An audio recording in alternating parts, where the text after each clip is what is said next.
We just started talking about the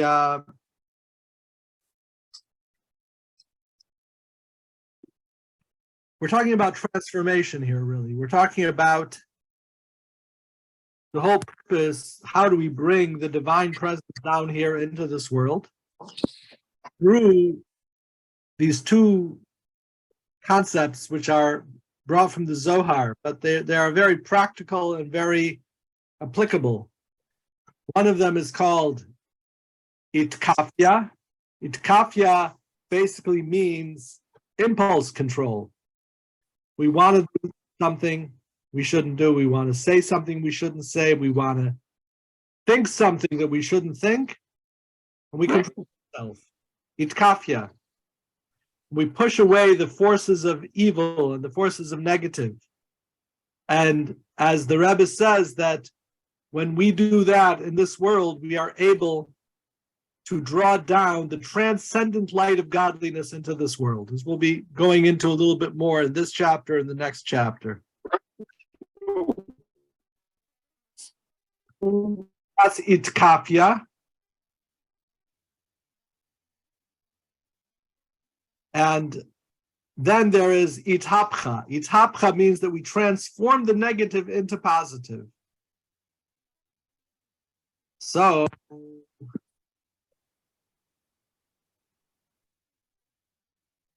at the conclusion of the Maimer in chapter 5, the Rebbe explains that the Beis Hamikdash was the principal place wherein the essence of the Shekhinah was revealed within this world. And he goes on to explain that this was why the Mishkan was made of acacia wood,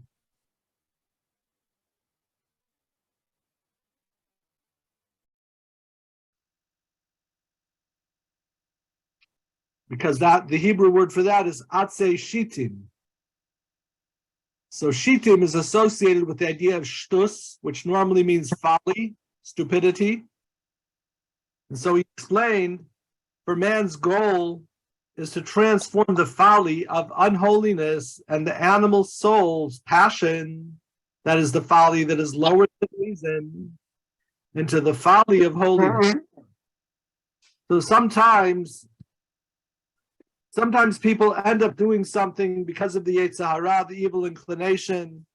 They end up doing something or saying something, or even thinking things that are contradictory to God's plan in the world. And you could ask a person, maybe an otherwise sane and rational person, why are you doing this? Why are you saying this? And there's no explanation. It's just like, it's stupid. Borrow the word. It just seems to be that there's no, there's no rhyme or reason. It's a folly that is lower than holiness.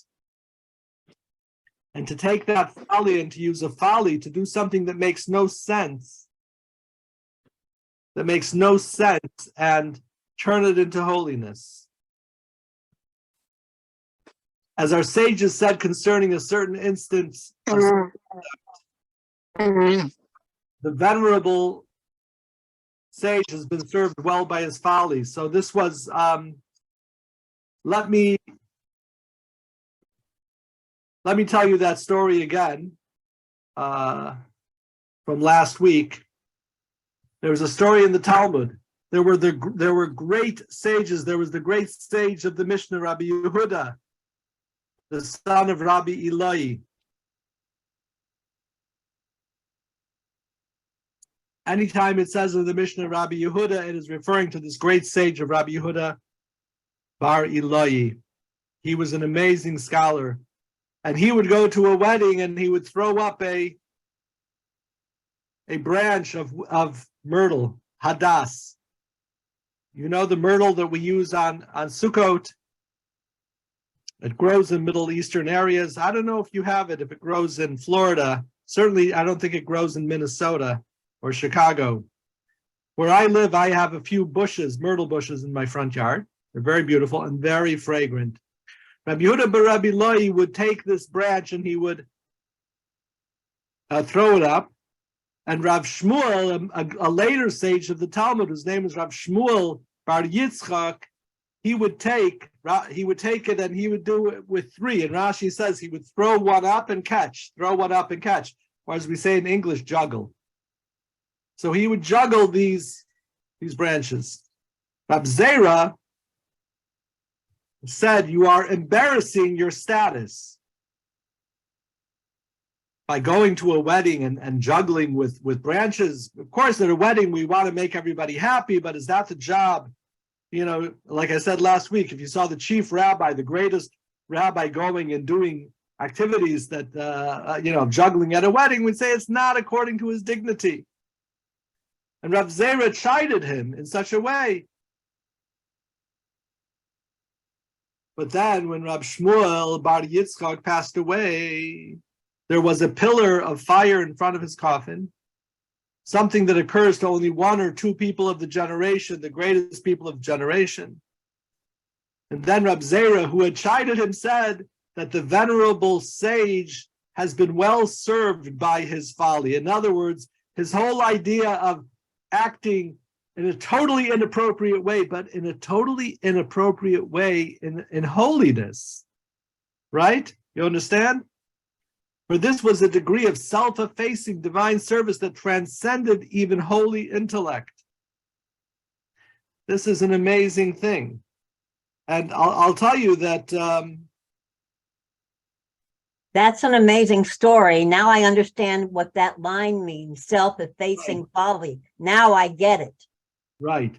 And who could tell me something, some Jewish activity that you see, which maybe 50 years ago you would not have such Jewish activities, or 70 years ago it was unheard of, and certain ways. I would say that the Chabad movement is very much driven by this idea of doing things that appear to maybe the old school to be very inappropriate. Setting up a mitzvah tank with blaring with Jewish music and going and stopping people and saying, excuse me, sir, are you Jewish? Excuse me, ma'am, are you Jewish? Right? This was something that was unheard of. And it rubs a lot of Jewish people the wrong way, right? A lot of people, they say, what kind of activity is this? Or lighting a public menorah lighting, or now you have today's people lighting a menorah at sports arenas, all different kinds of things. Why does Chabad do these crazy things? Do we do it because we love publicity? Some people say, well, Chabad loves the publicity. They are experts at, we don't love publicity. We love reaching Jewish people that we would not be able to reach otherwise. We love boldly going where no Yiddishkeit has gone before, to try to reach out to Jewish people that otherwise would not be connected. So we have a farmer's market in Marin County, and I have a table there. My wife and I sit at the table, and we have in front of it says, ask the rabbi, and all different kinds of people come over. So to connect, or just to be proud of their Judaism.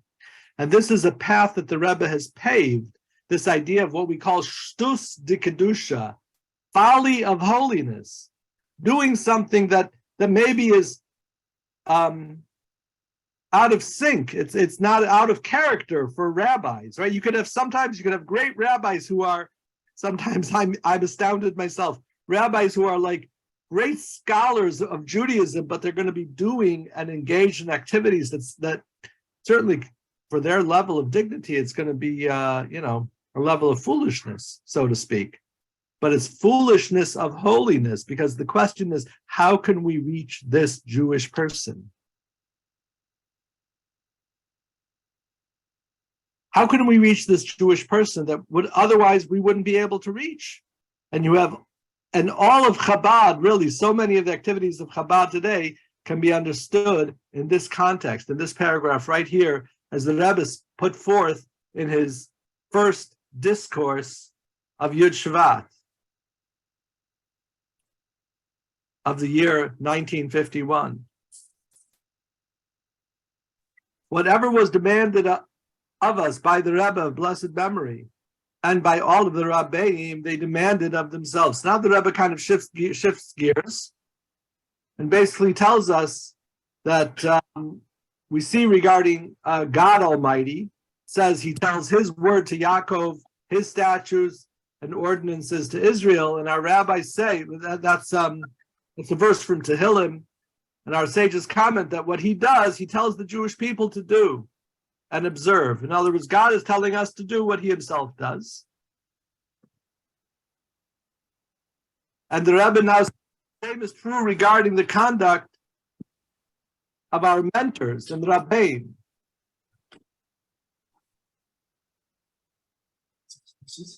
Whatever the command of Chassidim and followers, they themselves fulfilled as well.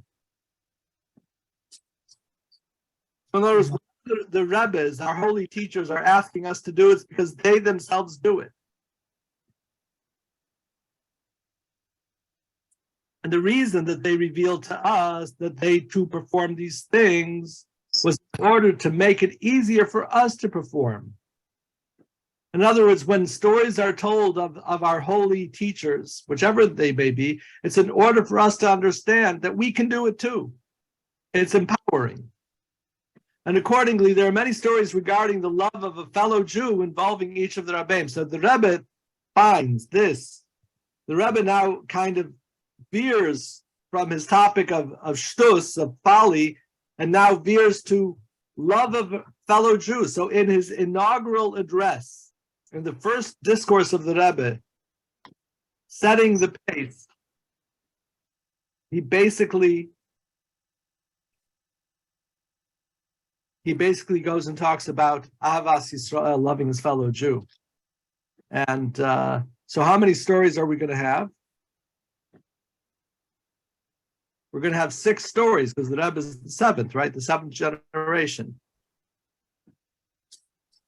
So the Rebbe then includes in the discourse 6 stories of love for a fellow Jew, starting with the Alter Rebbe, the founder of Chabad, and his son, the Mittler Rebbe, right? We're going to go through all of the previous 6 generations and talk about well-known stories of their love for their fellow Jew. And interestingly, the Rebbe includes this into the discourse itself. Seldom do we find in a discourse that a story is told. But here we have 6 stories.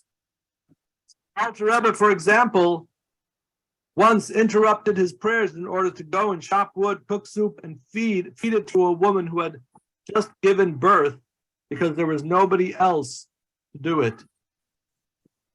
If I recall the story correctly, this was actually on Yom Kippur.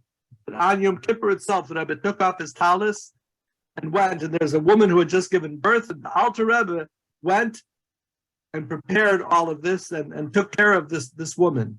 And it's brought in the Code of Jewish Law, based on the Talmud, that the job to break the festival, to break Shabbos or Yom Tov, to go and take care of the sick, this is incumbent upon the heads of the generation. Right? We don't go and say, oh, why don't you go and do this? No. The leaders themselves should go and take care of this. Likewise, at a yechidus, at a private audience with the second Chabad Rebbe, who is known as the Mittler Rebbe, a certain young man once lamented about those things that young men lament about, basically his struggle with his evil inclination. And the Mittler Rebbe uncovered his forearm and said, observe how my skin clings to my bones, and all of this is because of your sins of youth. Basically saying, the sins that you struggle with, I end up praying for you and suffering because of it. So basically, in a sense, the Rebbe was saying, feel your pain. The stupendous spiritual stature of the Mittler Rebbe needs no describing by any standards, and all of the more so in comparison to those who are subject to such things. Nevertheless, his spiritual bond with them was so strong that their unsatisfactory spiritual state affected his physical health to the point that his skin shriveled and clung to his bones. This is again a story of love for his Chassidim. The Tzemach Tzedek once went out of his way before prayers in order to lend money to a very simple person who was in need. Again, before he even find someone to do. And again, in that story, I think that the Tzemach Tzedek was feeling that he couldn't pray properly. So what do you do when you can't pray properly? Sometimes maybe I should meditate. Maybe I should learn stimulating materials. Maybe I should go to the mikveh. No, the Tzemach Tzedek went out to find a Jew in need. He felt himself in spiritual need, so he went to take care of the Jew who was in physical need, to take care of him, and that broke the blockage, and now he was able to go and pray. And there's the story of how the Rebbe Marash, what are we up to? This is the fourth Chabad Rebbe, the fourth generation. How the Rebbe Marash once traveled from a healing spa. The Rebbes used to go to spas. This was a common thing in Europe. People would travel to healing waters. There would be spas like what you have today. In Israel, you have the waters of Tiberias. In America, we have Napa, we have spas, natural waters, healing waters that people will go to. So in Europe, this was a common thing. There were different resort towns in Germany and the like. So, and the Rebbe's, the fourth Rebbe was particularly ill, and he traveled from a healing spa to Paris solely for the purpose of meeting with a young man. And if I'm not mistaken, he went into a bar and he found a Jewish man and he said, "Young man, forbidden wine stupefies the mind and heart. Come back to being a practicing Jew." So he went into a bar to find this Jew, and the young man returned home and found no rest until he returned to the Rebbe Maharash and he repented. So again, the Rebbe went and traveled to find this lost Jew. Eventually, he became of a god. And it is well known that time was extremely precious to the Rebbe Maharash, to the extent that even the discourses that he said were very brief. There were times when at 8 a.m. he had already concluded his prayers, which for the Rebbes, this was because everything was very meticulous and timely. Nonetheless, he himself traveled to a distant city and stayed there a considerable amount of time just for the sake of this one Jew. The Rebbe Rashab first became Rebbe. He was about to embark on a journey to Moscow because of a new anti-Semitic decree which he sought to nullify. His older brother, who was called the Razah, he said to him, "Time is very precious to you, and you don't speak Russian very well." The Razah, his older brother, was a linguist. "You also have to make the necessary acquaintances. I will travel and take care of the matter for you according to your instructions." But the Rebbe didn't agree. He went himself and he was successful. Similarly, there are many stories of how the Rebbe of blessed memory, meaning the previous Rebbe who had just passed away, went out of his way to do material and spiritual favors even to individuals. He selflessly set himself aside in order to do so, setting aside not only his physical well-being, but even his spiritual well-being. Even though the person to whom he was benevolent was not only not in the category of being equal in Torah and mitzvahs, but he was totally couldn't compare to the Rebbe at all. Basically, doing Ahavas Yisrael doesn't mean loving people of your ilk, but loving every single Jew and doing something for every single Jew. And thinking about them and really thinking about where they're coming from. And I would say, can you think of a story of Ahavat Yisrael from the Rebbe, from the Lubavitcher Rebbe? Any story of Ahavat Yisrael you can think of? There are probably hundreds, if not thousands of stories. I have to have love for my fellow Jew myself because I have to go get some juice. I'm going to be back in 30 seconds. If you have a story that you want to share from the Rebbe, I'm going to be back very soon.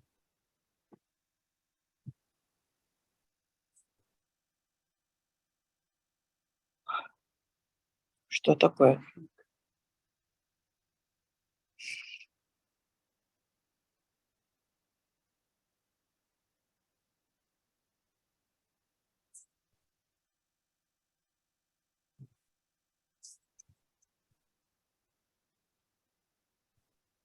We lost him, huh? We'll be right back, Robert. Okay.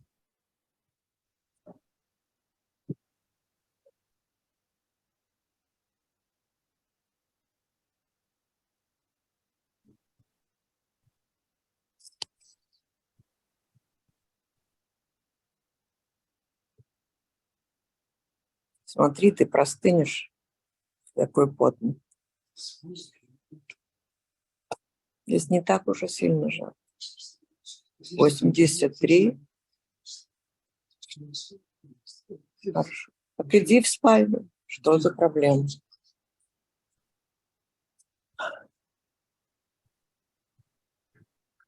Я хотела рассказать ему историю, но это сейчас уже irrelevant.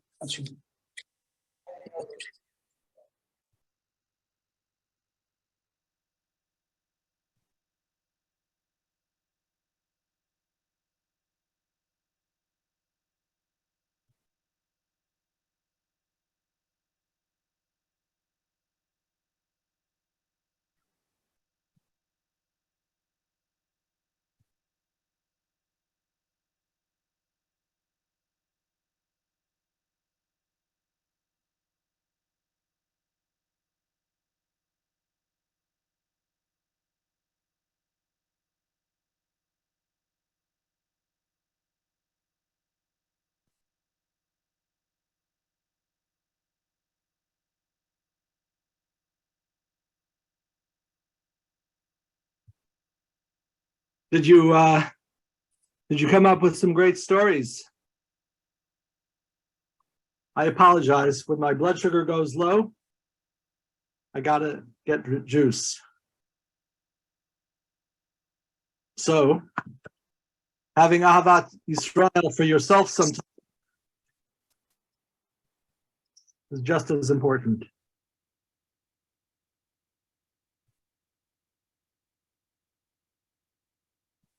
Okay, Baruch amen. So I'll share on behalf of my husband and I.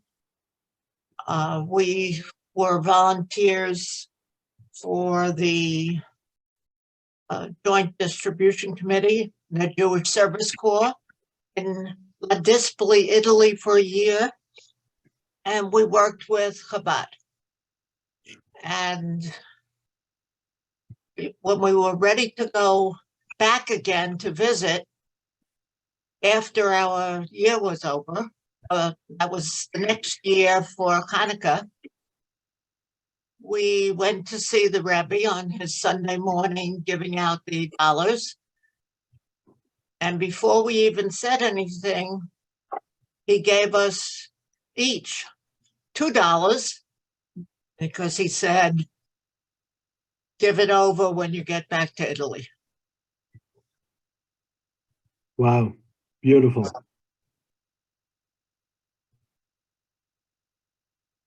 Beautiful. Do we have any other quick stories? Yes, Anna, please. It will sound almost like an unreal miracle story. But when we came to this country in 1980, it was a young fellow who came from St. Petersburg with us. He was maybe 25, 26 years old. His name was Gershon Gitter. Probably at that time it was a different name.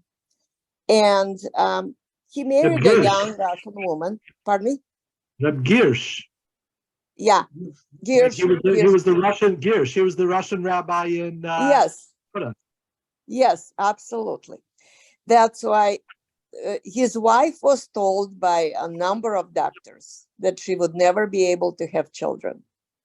To make the story short, actually, eventually they have 5 children. But the first baby who was born right from birth had some kind of unusual problem where he couldn't digest milk. It was just a matter of days that he would die.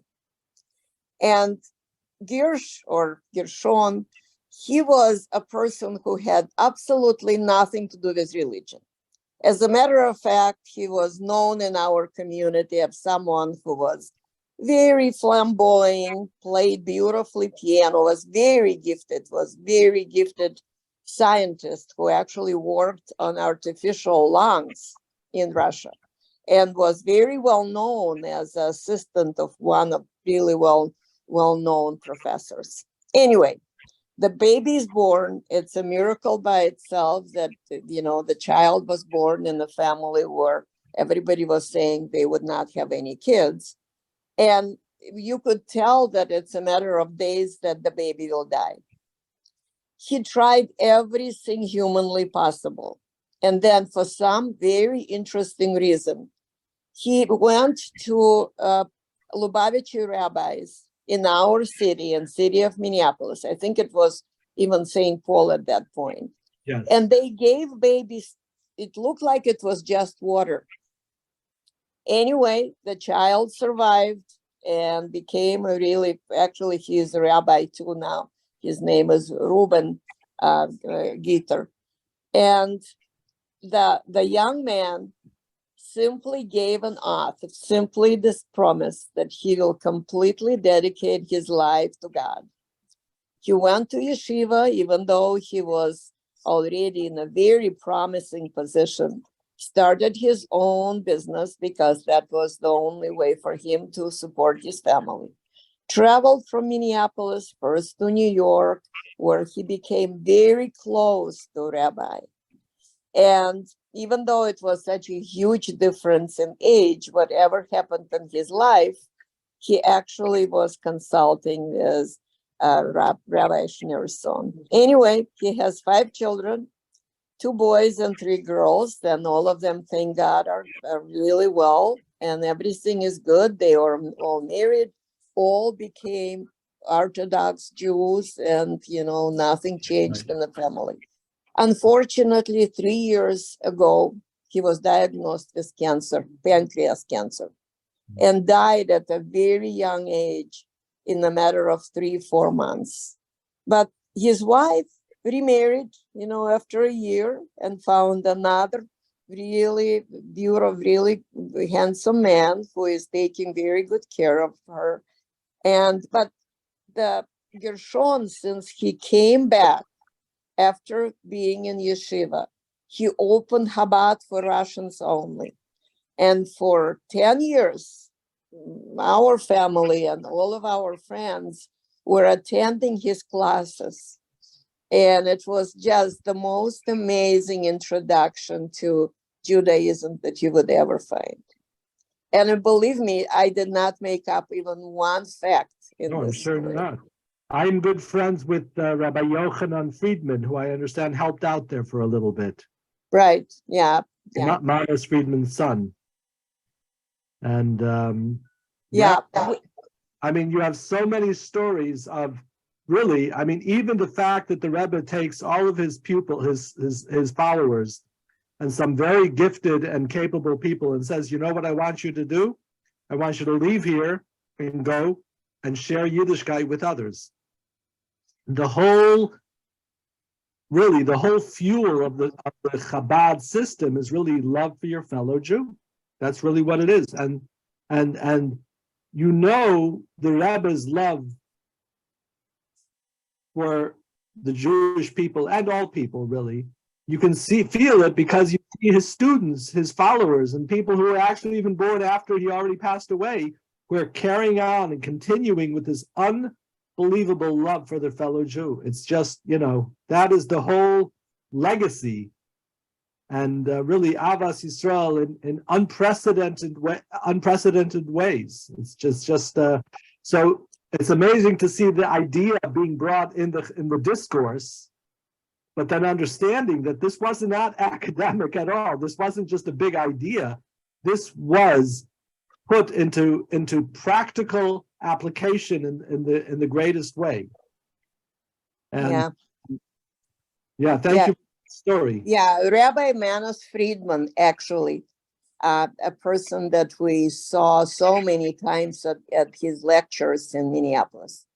it's hard to believe how many young families he saved. He saved marriages by consulting people of wisdom that he shared with young kids. Yeah, yeah. For sure, for sure. And I just want to add that all of this, all of the miracles of the Rebbe, the amazing miracles that we might hear about, and anything coming from the shluchim, really, it's all we have to realize. It's all based on love, love of Ahavat Yisrael. Just this morning, I'm running on the treadmill, starting my day, and my wife comes over and says, "Oh, a lady, we're going to have company for dinner." I said, "Really?" She says, "Yeah, a woman just called up. Her name is Lynn, and she called in, and a friend of hers died, and on the East Coast, and my wife was asking how she could help her, and then finally my wife stopped the conversation and said, 'How are you doing, Lynn?' And one thing led to another, and she said, 'Why don't you come for dinner?'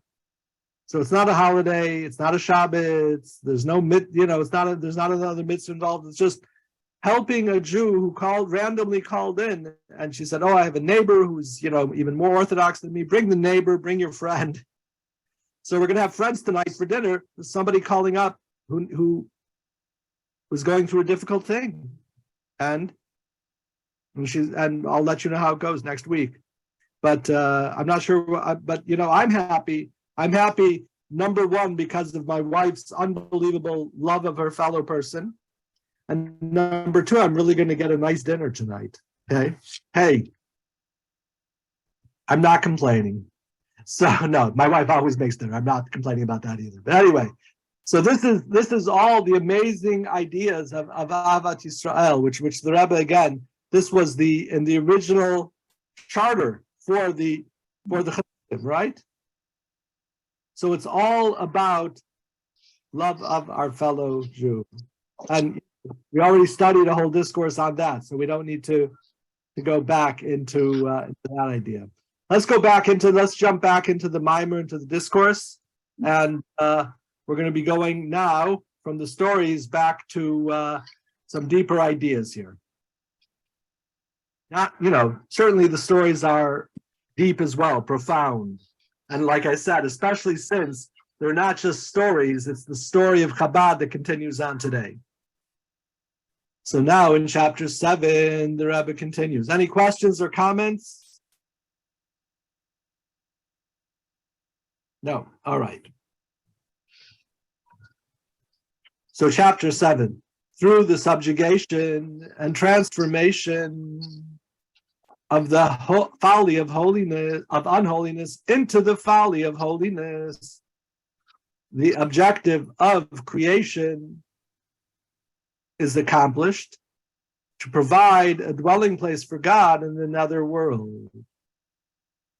So the way that we create the dwelling place for God is by taking that folly of unholiness, and step number 1 is not giving into it. Again, I call that impulse control. And number 2, taking the folly and transforming it. And it's amazing. I am just awed at what I see, my colleagues doing and accomplishing just in amazing ways, just through loving their fellow and doing, crazy things to get people a little connected.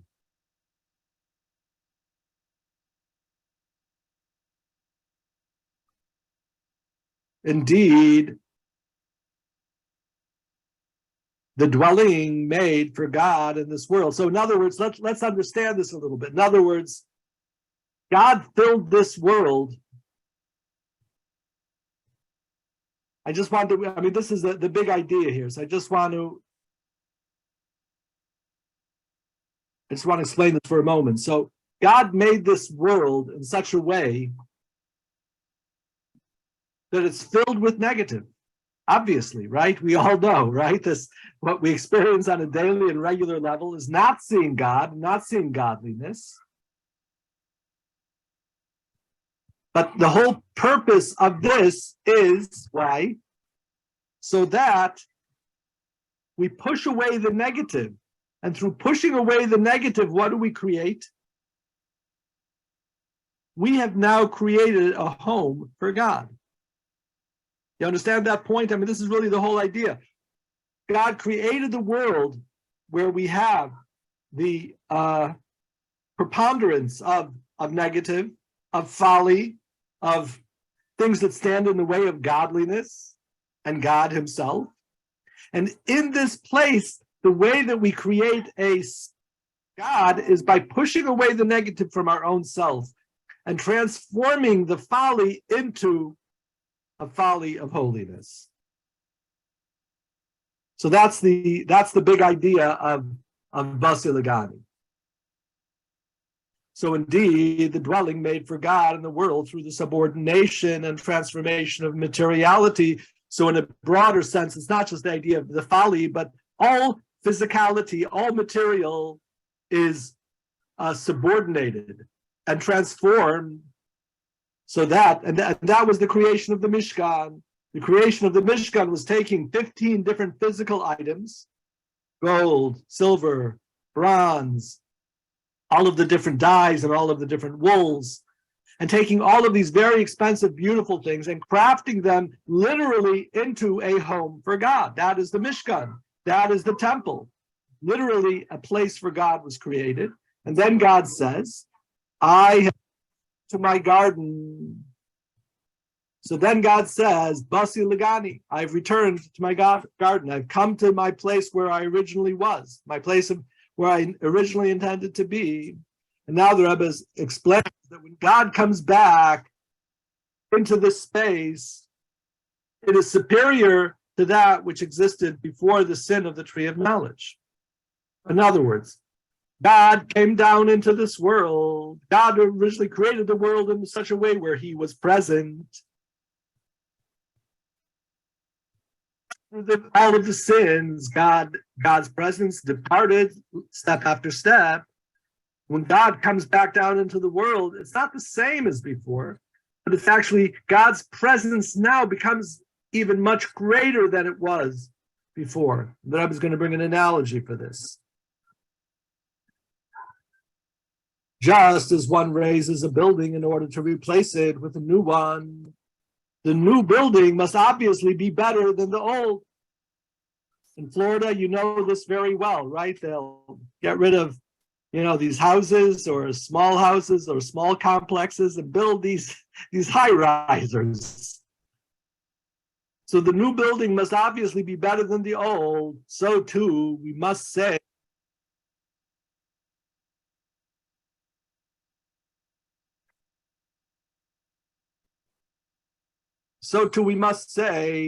that the subordination and transformation of materiality build a superior dwelling for God to that which existed before the tree of knowledge.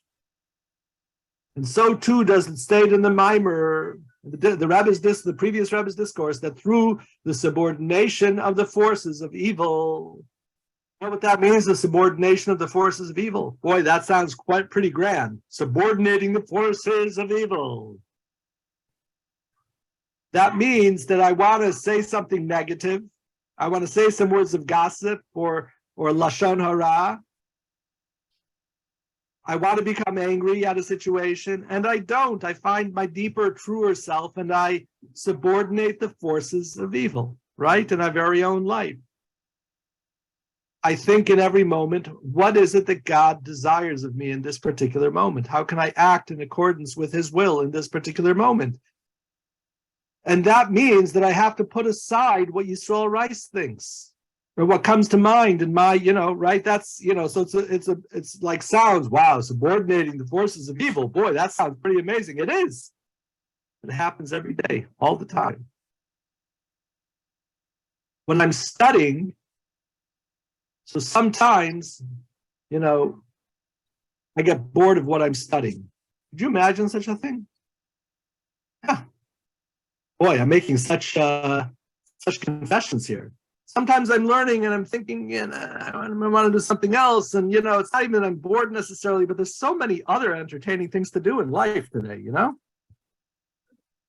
and I tell myself, okay, I'm gonna study 5 more minutes, right? I'm gonna push aside my passing, fleeing whim. I'm gonna put myself into my study for 5 more minutes, right? This is subordinating the forces of evil, right? Just there's so many different ways of doing it. And so too does it state in the Mimer that through subordinating of the forces of evil, the glory of God rises and is diffused throughout the worlds of reference to the degree that degree of illumination that is found equally in all worlds. So if you guys recall, we were studying about this before. This is now we're gonna have to put on our thinking caps. We're getting back into some ballistic ideas, but hopefully I'm going to endeavor to make the esoteric less esoteric. We'll see. So there is the power of God that fills all that exists. It's called the light that fills. Memale kol almin, it fills all worlds. You know, in fact, what I'm going to do, I'm going to kind of explain this outside first. There's the light of God that fills all worlds. Okay? So there's the light of this cup. There's the light inside of the coffee that I just drank. And as we've studied before, right, there's this divine light that brings everything about. Now, the divine light in this cup, is it a limited form of the divine energy, would you say, or not? Yeah, I mean, it has to be, otherwise this cup would be infinite. So it has to be modulated and reduced and brought down so that every subatomic particle and every galaxy and every nebula and everything in the existence, to the tiniest detail to the greatest existence, everything has to have a very specific divine light that's called the light that fills all worlds. Now, what we're going to be talking about now are 3 different levels of light, okay? The lowest level light is the light that fills all worlds. And that is the light that constantly brings about existence. Together with this light, there is what is called the Sovev Kol Almin. There's the light that transcends all worlds. And this is a very high light. This is a light that transcends all worlds, all spiritual and physical worlds equally. So is it a light of specificity, or is it a general light? Which one would you say? General. General light, right? Yeah. The light that fills is a light of specificity, which is going to be detailed and minimized. The general light is going to be greater. But if I say that it transcends all worlds, in a sense, it's still connected to the worlds. And it's still, in a sense, shaped by the worlds. So if I have, let's say, trying to think of, you have something that's transcendent. What would something transcendent be? So something that's let's just talk physically, okay? If I have something that surrounds another thing, right? If I have a ball, well, there's the ball, there's the substance of the ball, there's what it's made out of, right? But then I wrap something around it, so it's, so to speak, encircling, encompassing the ball, right? But yet, this encompassing level is shaped by what? It's like a glass of water. It's just, you could see it at the same time it contained in a specific container, in a specific volume, in a specific. I think you're bringing out a slightly different point here. It's true, it's correct. But what I'm trying to bring out is you have the light that fills. So this is going to be the light that fills, is filling this this ball here, okay? Then you have the encompassing light. But if it is a light that encompasses, how is the encompassing light shaped? It's shaped by the ball. You understand what I'm saying? It encompasses. Rabbi, how can you say that light can transcend all worlds equally? How can you say that? How can you say that the light from God transcends all worlds equally? How can that be? Okay, well, how can that be? First of all, we're talking about a different form of light. We're not talking about the light that fills. The idea of the light of God encompassing everything equally shouldn't be an astounding thing to you, Susan, because God is all encompassing and he encompasses everything equally. But equally, he doesn't encompass people who cut off other people's heads. He doesn't encompass all those horrible things, that all the negativity. Does he encompass the negativity? No. You are touching upon, I see. This is a sore note. So let's put human choice aside for a moment, just for the sake of this discussion, Susan, okay? There's an answer. It's going to take us askew from the conversation. Let's put human choice aside for a moment, because it's going to confuse us, all right? And if you remember next week, you'll remind me and we'll see if I can give you an insight into that. But just in terms of creation, right? God is all encompassing. So the light that's closer to the essence of God is going to be an all encompassing light. It's not going to be about the specificity. It's a lower light that is specific. What the Rebbe is explaining here is that even the light that encompasses is shaped by that which it encompasses. You have a cover for your car. You have a cover for there's got to be a better example here. You have a cover for whatever you're covering, right? But the cover for the car, it encompasses the car, but it's shaped by the car, right? And what the Rebbe is going to go into over here is that there's two levels of transcendent. There's that which transcends, but it's still shaped by the world. Then there's a level that transcends even that's beyond. Maybe we'd call it beyond. The first level of encompassing is a light that is beyond. But then you have beyond. There are ideas behind all of this, which we're not going to get into now, but let's go back to the discourse and see some of the words of the Rebbe here. So what the Rebbe is bringing out here is that when God comes back down into the world through our work, through our service, a higher level of godliness is coming into this world even than what was here originally.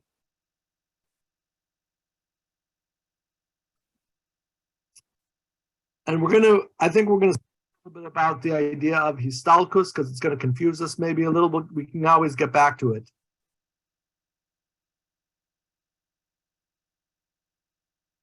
He talks about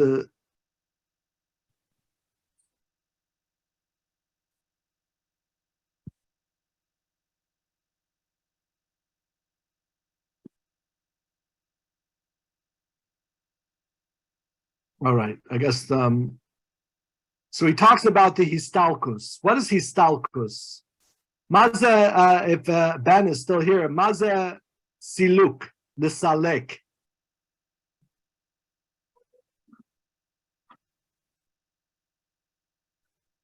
Maybe he's not sure that he's on today. Anyway, lisalek in Hebrew means to remove, and when a tzaddik dies, it's called a removal.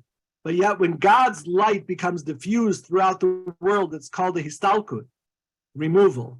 And what the Rebbe explains is that this removal is actually a removal from any limitation whatsoever. It's such a high light that is removed from any limitation, but it's all encompassing.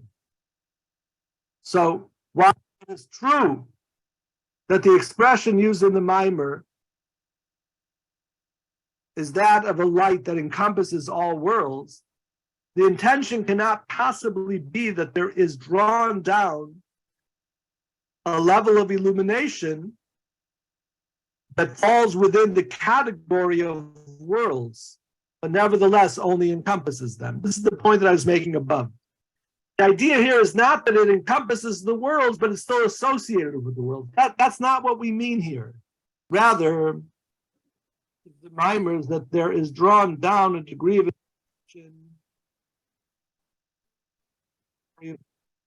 relation is therefore described as histalkut, rising. I'm sorry, I couldn't unmute myself. Now I finally did.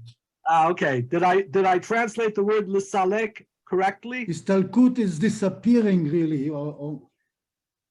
Right, disappearing, right? So the point that the Rebbe is making, when it's tzaddik, it's called histalkut, which makes sense because he's not here anymore. But why would God's light, God's transcendent light coming into the world be called istalek, like it's being removed? And the point that the Rebbe makes is that it's being removed from any category of limitation. But I have to bring it back to the original point here because we're going to lose the original issue, the whole main thing. The main idea is, ladies and gentlemen, that when I push aside my animal soul, when I push aside an animal desire, or to think what I shouldn't think, to say what I shouldn't say, or to do what I shouldn't do, I am drawing down an absolutely transcendent light of godliness into the world. That's what the Zohar is saying. So, but the word that the Zohar uses is that God's light is being removed, but it doesn't actually mean being removed. It means the highest level of godliness is being revealed. And this is what the Rebbe is about to explain.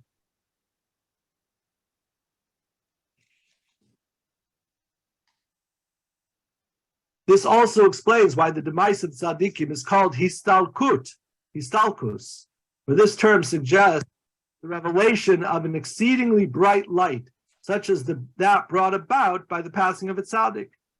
There are two letters in Igeret HaKodesh that explain the kind of demise that is described in terms of histalkut. In the second, it is explained, this is a letter from the founder of Chabad, from the Alter Rebbe. The second, in terms of relationship to the sin offering of the red heifer, which was offered outside the three camps. You know what? I'm going to have to explain this in greater depth a little bit because we're talking concepts, and it's metaphoric for many of the different ideas here. And we'll get to discussing it. We'll continue next week. Yes. I looked it up in the dictionary. It says, istalek, go away, depart. Right. Those are the two things it says. Right. It's go away or depart. So the interesting thing here is that when it's talking about this high light of God coming into the world, it says that this high light is mistalek. So this great transcendent is mistalek. And I'm trying to figure out, mistalek means to depart. You don't want the light to depart, to infuse. You want it to be here. So I'm thinking that it any limitation. You see, the light that fills all worlds has to be limited because it has to fit to every single detailed thing according to its specification.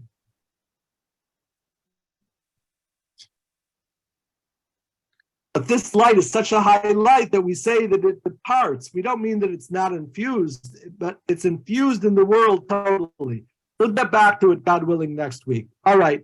We had a lot of beautiful stories, insights, meaningful things, and a little bit of esoteric. If anybody has any questions or comments, please, we'll stick around for a couple more minutes. All right. Thank you, Rabbi. Bye-bye, everyone. Yeah, so interesting. Thank you so much. Really appreciate that.